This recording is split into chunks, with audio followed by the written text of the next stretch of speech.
Você sabe o que é um rodolito? Não. What's a rhodolith? I have no idea. I'd never heard of rhodolith before. Vou nem arriscar. So what is a rhodolith? Is it a plant, or a coral, or a rock? Well, it's a bit of all three. Rhodoliths are a type of coralline algae. They're made up of a layer of bright pink living tissue on a calcium carbonate skeleton. However, unlike coral, this tissue is made from plant cells. Rhodoliths live unattached to the seafloor, which means they roll around like tumbleweed in the ocean currents, eventually gathering together to form rhodolith beds. It has only recently been discovered that rhodolith beds are distributed from pole to pole in shallow coastal water to as deep as 250 metres. They are very slow growing, increasing in size by only millimetres per year, and are as old as dinosaurs. Despite the fact that these beds have existed for millions of years, we still don't know much about them. My name is Heather, and this is my incredible team. Daniel, our camera operator, filmmaker, and Brazilian legend, and Ramvar, our scuba expert and general guardian angel. To find out more about rhodolith beds, we headed to Fernando de Noronha, a small archipelago 345 kilometres from the northeast coast of Brazil. This incredibly biodiverse island is home to more than 1,500 species of plants and animals, with around half of them calling the crystal waters around the island their home.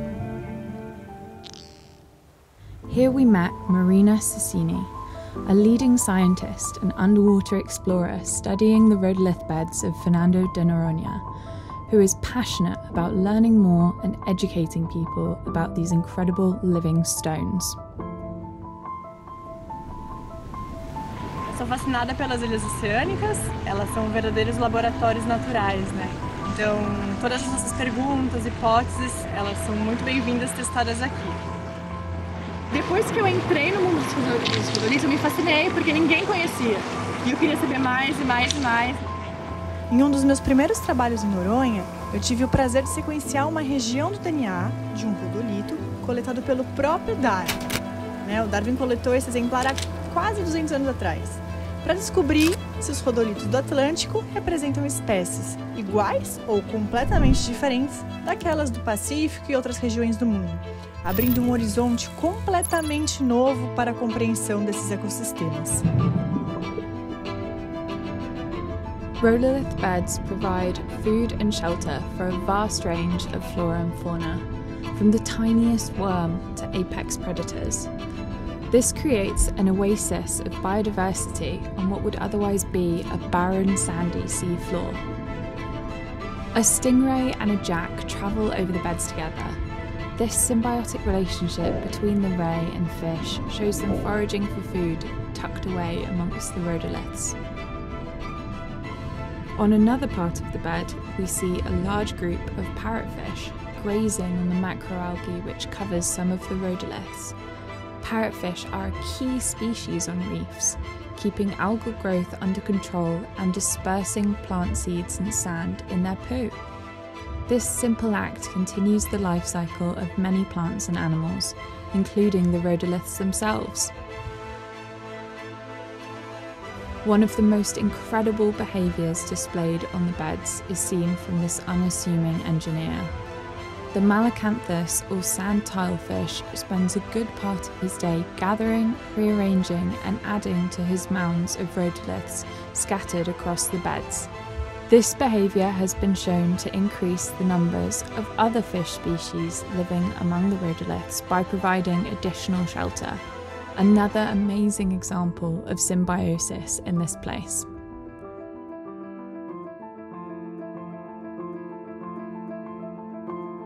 Infelizmente, a gente estuda os organismos que o ser humano tem algum interesse, né? Então, os rodolitos ficaram para trás por muito tempo. Mas eu tenho certeza que, comunicando propriamente a riqueza e a importância dessas rochas vivas, a gente vai chamar a atenção das pessoas para a conservação desses ambientes.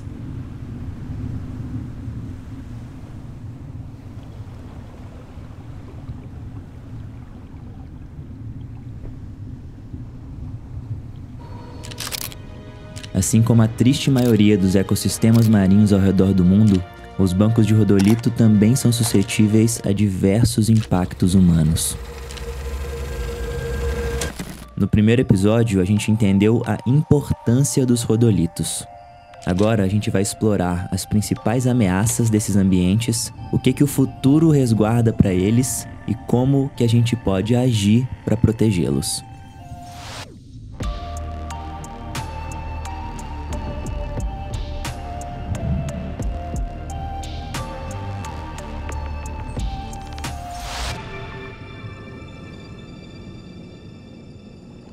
Os bancos de rodolito seguem sendo muito pouco estudados quando comparados a outros ambientes costeiros, o que acaba limitando o nosso conhecimento e comprometendo a tomada de decisões e o sucesso das ações de conservação. Para ver de perto como que a ciência busca mudar esse panorama, a gente vai acompanhar a Marina em alguns mergulhos científicos no extenso banco de rodolitos. Estamos partindo então para 2 pontos aqui em Fernando de Noronha. Lá na ponta norte, que é a Cagarras, e o segundo mergulho vai ser na Ressurreta. I'm so excited, and we're going to hopefully go see some rudderless beds and some reef.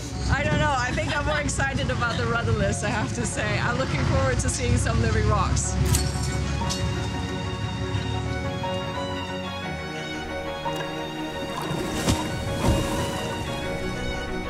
Foi fácil se distrair com os moradores locais, mas logo a gente começou a colocar a mão na massa. Em 5 pontos aleatórios, a gente fotografou e coletou todos os rodolitos dentro de uma parcela de 25 por 25 centímetros. Uma coleta que vai ser fundamental para a gente identificar e quantificar os diminutos organismos que vivem dentro dos rodolitos.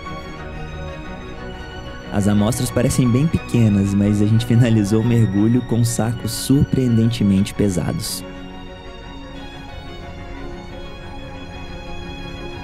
Um mergulho desses me remete ao privilégio que a gente tem de estar em uma unidade de conservação, que, aliado ao próprio isolamento do arquipélago de Fernando de Noronha, favorece a proteção dos bancos de rodolito contra atividades humanas diretas.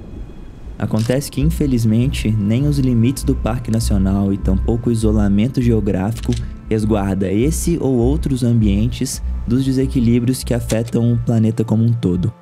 Assim como os outros organismos marinhos, as algas calcárias, os rodolitos, eles estão sob as ameaças das mudanças dos estressores globais, como a acidificação dos oceanos e o aumento da temperatura dos oceanos, e como isso interfere os rodolitos.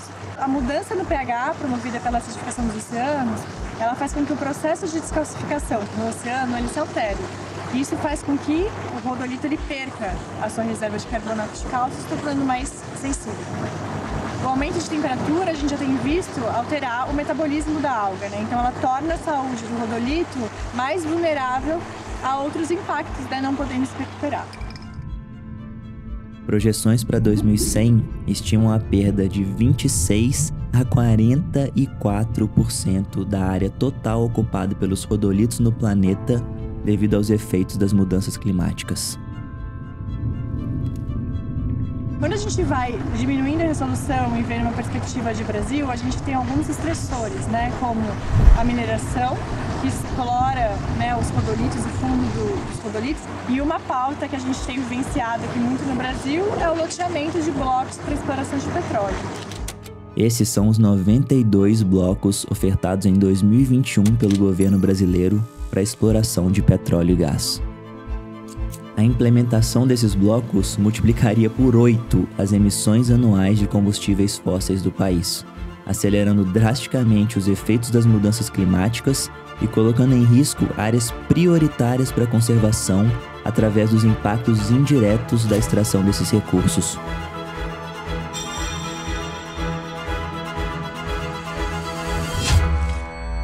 Para lidar com essas ameaças, É muito urgente o esforço de mapear os bancos de rodolitos que a gente ainda não conhece, entender a biodiversidade deles e, mais do que isso, a gente elucidar qual é o papel dos rodolitos no ciclo biogeoquímico do carbono.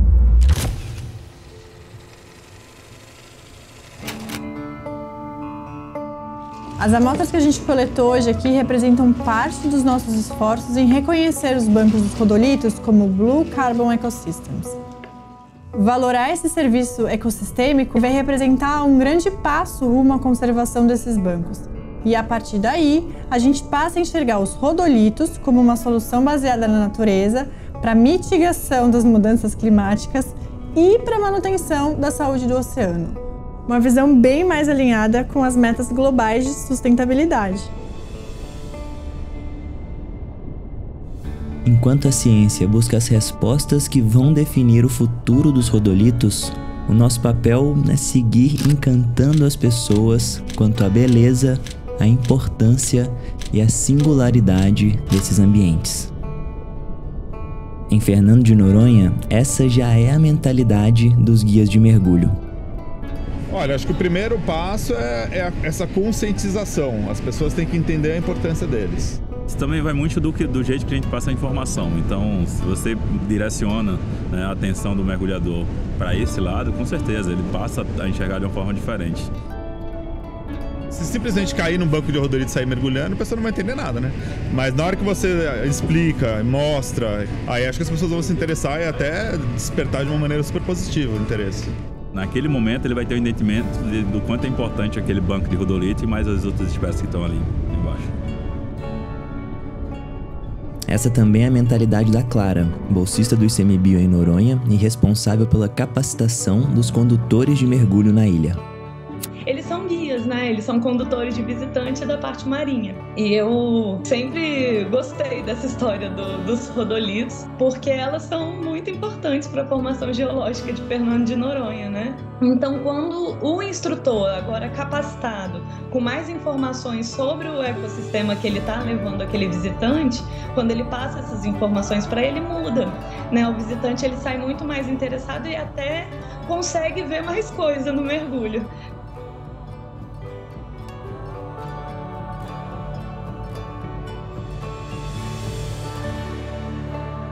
O quanto que os impactos globais estão afetando os benefícios que os bancos de rodolitos trazem para o nosso planeta, a gente não sabe. A gente ainda tem muito chão pela frente para mapear os bancos de rodolitos, entender a biodiversidade deles, entender o papel deles no sequestro de carbono. Vivenciar tudo isso durante essa expedição do Darwin 200, vendo as pessoas se encantando com os bancos de rodolitos, foi bem especial, né? Certamente são pequenos passos como esse que vão garantir a preservação desses ecossistemas.